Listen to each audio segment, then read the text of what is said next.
ఈ వీడియో ఒకసారి చూడండి, మనం మాట్లాడుకుందాం. फेंक दे। रुकिए एक बार। लीजिए हथियार इनको दे दिया गया। ఏముందిరా వీడియోలో అంటే భరత్ భూషణ్ తివారీని పోలీసులు చంపడానికి ముందు భరత్ తన ఆయుధాన్ని పోలీసుల ముందు విసిరేశాడు అని చెప్పబడుతూ వైరల్ అవుతున్న ఒక వీడియో. యాక్చువల్గా ఈ వీడియోనే కాదు, పోలీసులు తన చుట్టుముట్టిన దగ్గర నుంచి తన ఆయుధం విసిరే వరకు భరత్ ఎంటైర్ థింగ్ని ఫేస్బుక్లో లైవ్ ఇచ్చాడంట. ఇప్పుడు దానికి సంబంధించిన వీడియోలే ఇన్స్టాగ్రామ్, ట్విట్టర్, ఫేస్బుక్లో షార్ట్స్ గాను రీల్స్ గాను తెగ వైరల్ అవుతున్నాయి. అసలు ఎవరి భరత్ భూషణ్ తివారీ, వైరల్ అవుతున్న ఆ వీడియోస్లో ఏముంది అండ్ పోలీసులు తనని ఎందుకు చంపారు అన్నది ఈ వీడియోలో మనం తెలుసుకుందాం. హాయ్ ఫ్రెండ్స్, నా పేరు Anand, welcome to Anand news. Bharat Bhushan Tiwari నార్త్కి చెందిన ఒక సోషల్ యాక్టివిస్ట్. కానీ తెలుగు వాళ్ళైన మనం కూడా తన గురించి ఖచ్చితంగా తెలుసుకోవాలి. అలా తెలుసుకోవాలి అనుకుంటే మీ సపోర్ట్ నాకు కావాలి.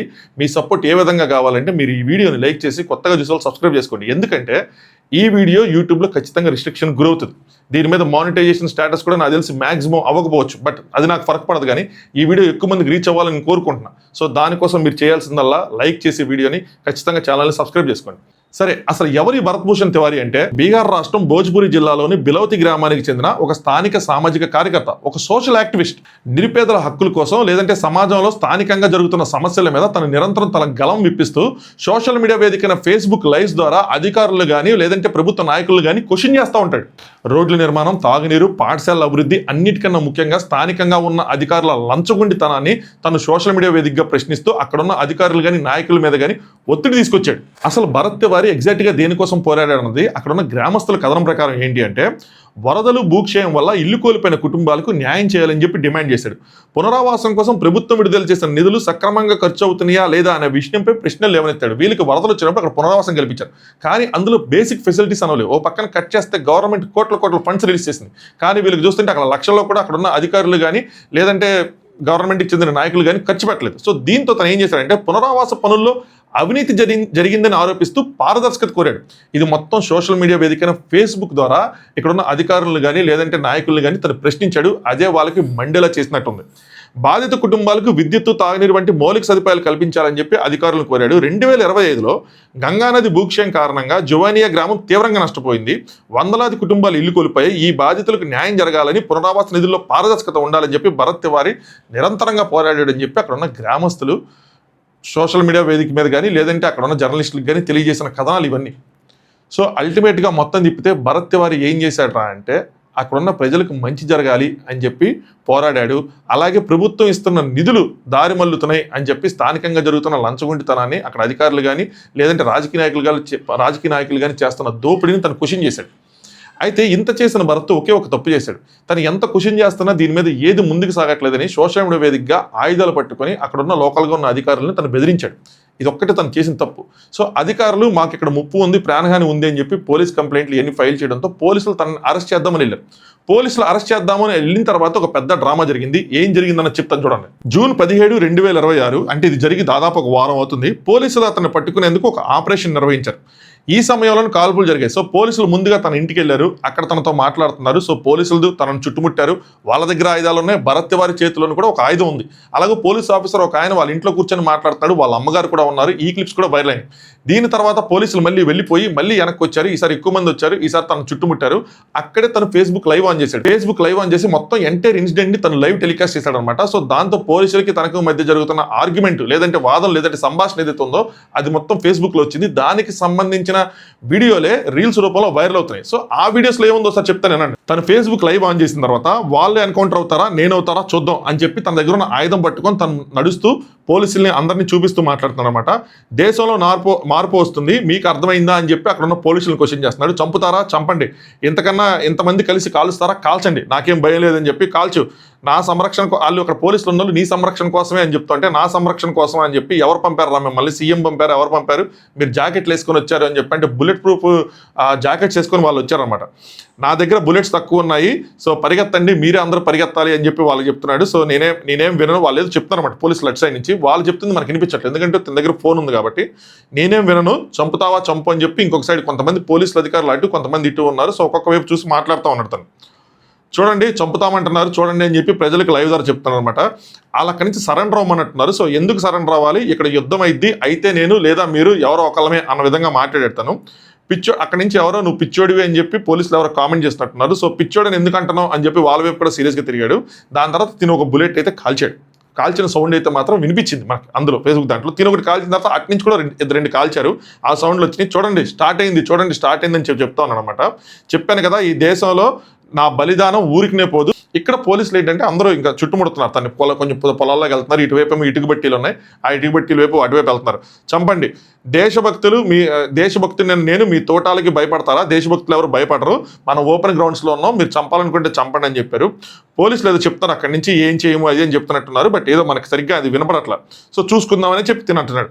చంపండి, నా మీద ఫైరింగ్ కూడా చేశారు. జనాలు చెప్తున్నారు అనమాట, చంపండి నా మీద ఫైరింగ్ కూడా చేశారు అని చెప్తే మళ్ళీ లోపల మళ్ళీ 2 సార్లు సౌండ్ వచ్చింది. అటు నుంచి పోలీసులు ఫైర్ చేస్తున్న సౌండ్ వచ్చింది. సో నా మీద ఆల్రెడీ ఫైర్ చేశారని మళ్ళీ సౌండ్ వచ్చింది. చూడండి ఇంకోసారి ఫైర్ చేశారని కూడా తను చెప్తున్నాడు. నేను దేశభక్తుడిని, మీ తోటాలకు భయపడను, గుండెల మీద కాల్చండి మీకు దమ్ముంటాయని చెప్పి, నేను ఒంటరిని, వీళ్ళు చూడండి దాక్కున్నారు, జాకెట్స్ వేసుకున్నారు, అయినా భయపడుతున్నారు. ఈయనేమో ఓపెన్ గ్రౌండ్స్లో ఉన్నాడు, వాళ్ళేమో ఇటుక బట్టీలు వెనకాల లేదంటే పొలాల్లో అక్కడ ఈ కంకెలు ఎన్ని ఉంటాయి కదా వాటి వెనకాల వీళ్ళు దాక్కుంటున్నారు.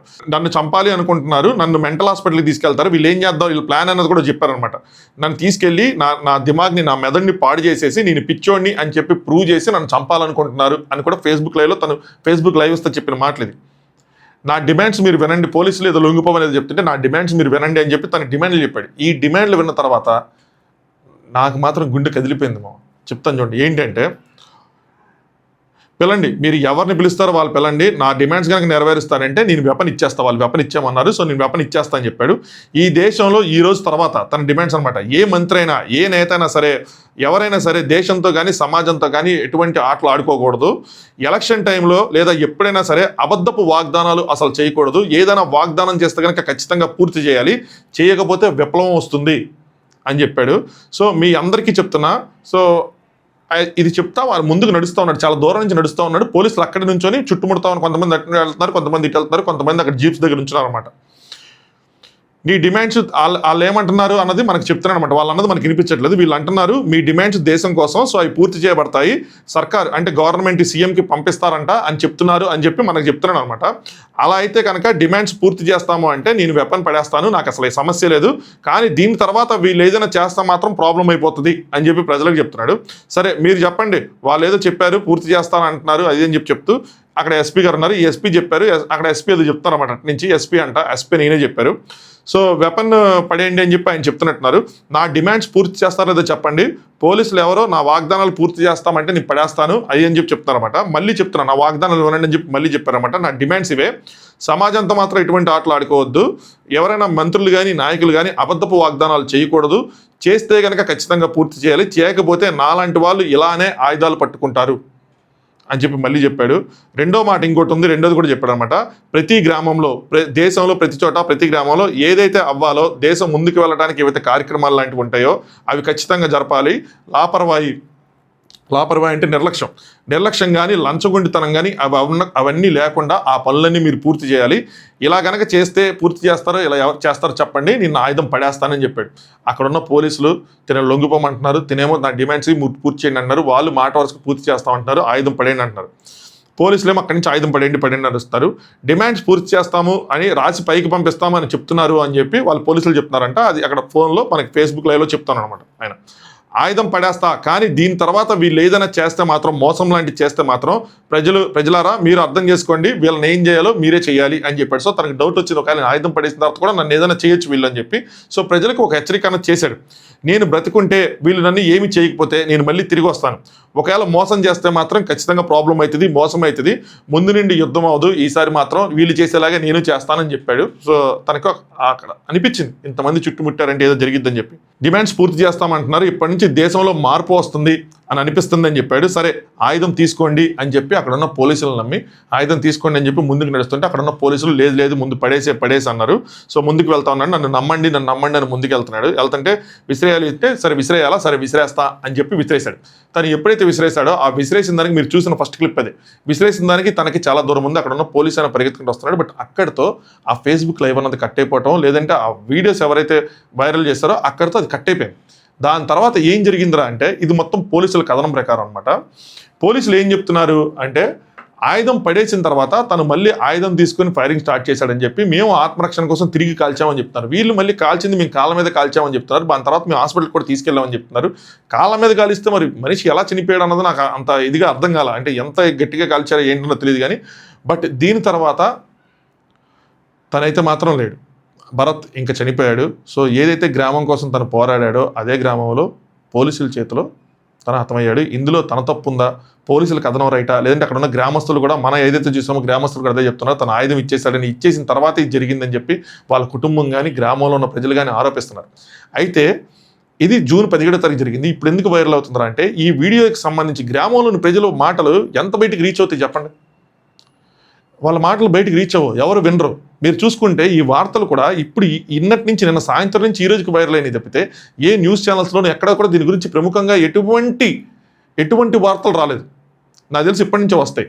అయితే గ్రామంలోని ప్రజలు చెప్పిన తర్వాత కూడా ప్రభుత్వాలు కానీ అక్కడ ఉన్న పోలీసులు కానీ ఎవరికి వినిపించలేదు, పట్టించుకోలేదు. ఎప్పుడైతే ఈ వీడియోస్కి సంబంధించి క్లిప్పింగ్స్ ఏవైతే వైరల్ అయినాయో అప్పుడు ప్రభుత్వం దిగి వచ్చింది. అక్కడ ఉన్న గ్రామంలోని ప్రజల మాటను సర్కారు వినింది, అందరూ విన్నారు. ప్రభుత్వం దీని మీద ఇప్పుడు ఒక కమిటీ వేసింది. అక్కడున్న కొంతమంది ప్రభుత్వానికి సంబంధించిన ఎంపీలు కూడా, చిరాగ్ పాస్వాన్ లాంటి ఎంపీలు కూడా దీనికి వ్యతిరేకంగా ఏదైతే జరిగిందో దానికి వ్యతిరేకంగా అండ్ భరత్ వైపు స్టాండ్ తీసుకుంటా ప్రెస్ రిలీజులు ఇవన్నీ చెప్పి వాళ్ళు కూడా కొన్ని మాటలు చెప్తున్నారు. బీహార్ ప్రభుత్వం న్యాయ విచారణకు ఆదేశించింది. పలువురు రాజకీయ నాయకులు, పోలీసులు ఈ చర్యపై ప్రశ్నలు లేవనెత్తారు. సిబిఐ విచారణ జరపాలని డిమాండ్ వచ్చాయి. ఈ అంశంపై సుప్రీంకోర్టులో కూడా ఒక పిటిషన్ దాఖలైందని. ఐ హోప్ పోలీసులు చెప్తుంది ఏంటి, గ్రామస్తులు చెప్తుంది ఏంటి, ఈ వీడియోస్లో ఉన్న ఏవైతే వైరల్ అవుతున్నాయో వాటిలో ఉన్న అథెంటిసిటీ ఏంటి, ఇవన్నీ అక్కడున్న కమిటీ తేల్చి సుప్రీంకోర్టు పారదర్శకంగా దీని మీద విచారణ జరిపి ఎవరు తప్పు చేశారో, తప్పు జరిగితే మాత్రం ఖచ్చితంగా అటువంటి బాధితులకి న్యాయం జరగాలి. తప్పు చేసిన వాళ్ళ మీద పోలీసులు కానీ ఎవరైనా సరే వాళ్ళ మీద ఖచ్చితంగా చర్యలు తీసుకోవాలి. తిని ఎవరో కాదు, టెర్రరిస్టో హంతకుడో కాదు, ప్రజల కోసం తన గలమెత్తిన ఒక యువకుడు సోషల్ మీడియా వేదికగా గవర్నమెంట్ని క్వశ్చన్ చేశాడు. క్వశ్చన్లో తప్పులు ఉండొచ్చు, లేదంటే ఒప్పులు ఉండొచ్చు, ఏదైనా ఉండొచ్చు. గన్ను పట్టుకోవడాలంటే నేను కూడా విభేదిస్తా, అది సరైన చర్య కాదు. ఎందుకంటే స్థానికంగా ఉన్న వాళ్ళు భయభ్రాంతులకు గురవుతారు. కానీ దానికి ఇలా చేస్తాం, ఇలా చంపేస్తామంటే అది కూడా కరెక్ట్ కాదు కదా. నేరానికి తగ్గ శిక్ష ఉండాలి, కానీ నేరం తీవ్రత తక్కువ ఉన్న చోట కూడా శిక్ష తీవ్రతలు ఎక్కువ ఉంటాయంటే అది ఎప్పటికీ కరెక్ట్ కాదు. అలాగే మనకి చట్టాలు ఉన్నాయి, చట్టాన్ని కాపాడాల్సింది పోలీసులే. చూద్దాం ఏం జరిగిద్ది అని చెప్పి. విచారణ కమిటీలు కానీ సుప్రీంకోర్టు కానీ ఎలాంటి న్యాయం చేస్తాయి, ఎవరు తప్పు ఎవరు ఒప్పు అని తెలిస్తే, అది కూడా ఎప్పటికి తెలుస్తాయి అన్నది చూద్దాం. బట్ మోస్ట్ డిసప్పాయింటింగ్ థింగ్ ఏంటంటే మీడియా, సోషల్ మీడియాలో వైరల్ అయిన తర్వాత మెయిన్ స్ట్రీమ్ మీడియాలకు వార్తలు వస్తున్నాయి. మెయిన్ స్ట్రీమ్లో వైరల్ అయిన తర్వాత సోషల్ మీడియాకి రావాల్సినవి, బట్ ఇక్కడ క్వైట్ ఆపోజిట్గా జరుగుతుంది. అదే కొద్దిగా డిసప్పాయింటింగ్గా ఉంది. బట్ ఎనీవే, ఖచ్చితంగా వీడియో లైక్ చేసి కొత్తగా చూసే వాళ్ళు సబ్స్క్రైబ్ చేసుకోండి. దీని మీద ఫర్దర్గా ఏదైనా అప్డేట్స్ ఉంటే నేను ఖచ్చితంగా ఇంకో వీడియో చేస్తాను. Thanks for watching. Anand views.